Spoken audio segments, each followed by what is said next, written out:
మోతిజంట హత్య కేసులో పోలీసుల ఛేదన 24 గంటల్లోనే ఇద్దరు అరెస్ట్. సూర్యాపేట జిల్లా మోతె మండలంలో సంచలనం సృష్టించిన జంట హత్యల కేసును పోలీసులు 24 గంటల్లోనే ఛేదించారు.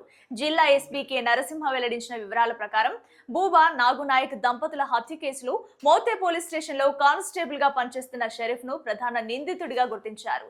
షరీఫ్ తో పాటు సుందర్ అనే వ్యక్తి కలిసి గుద్దిబండతో దంపతులపై దాడి చేసి హత్య చేసినట్లు పోలీసులు నిర్ధారించారు. కానిస్టేబుల్ షరీఫ్ కు బూబాతో ఉన్న వ్యక్తిగత సంబంధాలు, ఆర్థిక లావాదేవీలు, అనంతరం ఏర్పడిన బ్లాక్ మెయిల్ ఆధారంగానే ఈ హత్యలు జరిగినట్లు దర్యాప్తులో వెల్లడైనట్లు ఎస్పీ తెలిపారు. కేసులో ఇద్దరు నిందితులను అరెస్ట్ చేసిన పోలీసులు కోర్టులో హాజరుపరిచి రిమాండ్కు తరలించారు. కేసు దర్యాప్తు కొనసాగుతుందని ఎస్పీ తెలిపారు. సూర్యాపేట జిల్లా మోతె మండల పరిధిలో ఈ నెల 11-12 రాత్రి సమయంలో ఒక విచారకరమైనటువంటి సంఘటన జరిగింది. ఇందులో మనకు 12 మధ్యాహ్నం సమయంలో పోలీస్కి ఇన్ఫర్మేషన్ రావడంతో ఇమీడియట్లీ పోలీస్ టీమ్స్ అక్కడ ఏదైతే సంఘటన జరిగిందో ఆ ప్రదేశానికి వెళ్ళి చూస్తే ఒక ఆడ మనిషి, ఒక మగ మనిషి ఇద్దరిని చంపి ఆ వ్యవసాయ పొలంలో పూర్తి చేసినట్లు మనకు ఇన్ఫర్మేషన్ వచ్చింది. ఇమీడియట్లీ మండల ఎగ్జిక్యూటివ్ మ్యాజిస్ట్రేట్ సమక్షంలో మనం వాళ్ళని బయటికి తీయడం, ఆ బయటికి తీసిన తదనంతరం వాళ్ళని గుర్తించడం జరిగింది చుట్టుపక్కల వాళ్ళందరూ. సో అందులో బూబా అనేటువంటి మహిళ, నాగులు అనేటువంటి వ్యక్తి మోతె మండలం బీకే తండకు చెందినటువంటి వాళ్ళు మండల కేంద్రంలో వ్యవసాయాన్ని లీజ్ తీసుకొని బతుకుతూ ఉంటారు.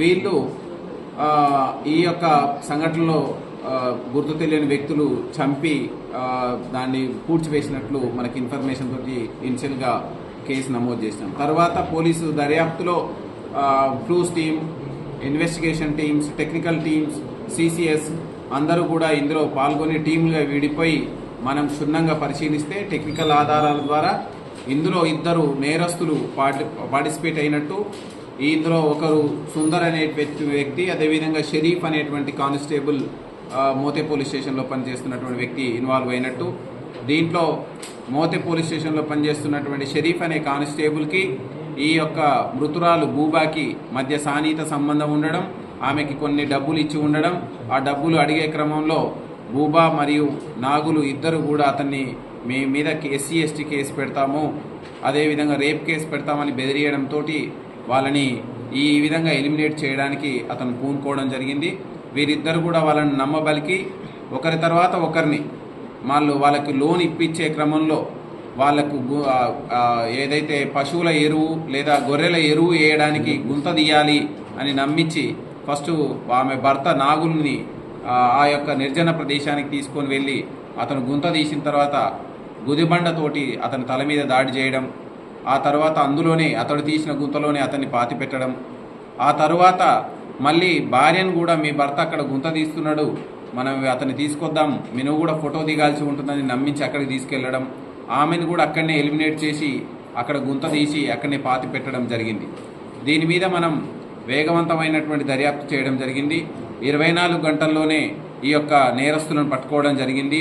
ఇందులో ఎవరున్నా, అది పోలీస్ డిపార్ట్మెంట్ ఉన్నా ఇంకా ఎవరున్నా ఉపేక్షించేది లేదు అనేటువంటిది ఎక్కడ కూడా ఎలాంటి విషయాలకు తావు ఇవ్వకుండా డిఎస్పీ ఆధ్వర్యంలో ఈ కేసుని మన సూర్యాపేట డిఎస్పీ ప్రసన్న కుమార్ ఆధ్వర్యంలో ఇన్వెస్టిగేషన్ని అతనికి అప్పగించడం జరిగింది.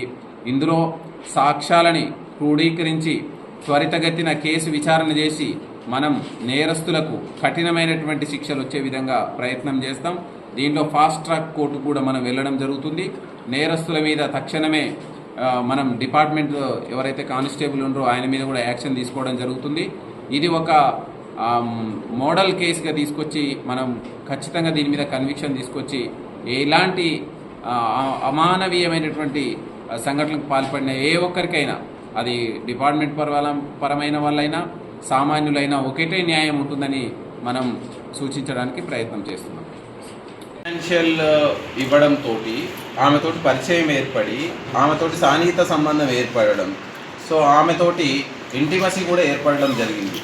ఈ ఆమె ఇంటిమసీని చూపి వీళ్ళను బెదిరియడం, ఈయన మోసపోయినాను అనేటువంటిది, నెక్స్ట్ ఆమె నీకు నెక్స్ట్ పెళ్లి చేసుకునే వాళ్ళని కూడా నేను బెదిరిస్తాను, ఇదే విషయం చెప్పి అనడంతో ఇతను ఈ ఘాతకానికి పాల్పడడం జరిగింది.